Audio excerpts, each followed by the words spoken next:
In front of me is Samsung Galaxy Z Flip 7 FE, and today I would like to show you how you can check a password saved in Google Passwords Manager.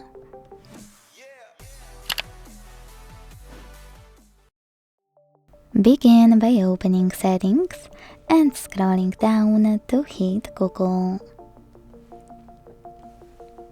Now tap on All Services. Scroll again and choose Autofill with Google here. Tap on Google Password Manager. Select any password you wish to check and enter your screen lock. Then click on this eye icon next to your password and this way make it visible. Thanks so much for watching. If you enjoyed this video, leave a like, comment and subscribe. Bye!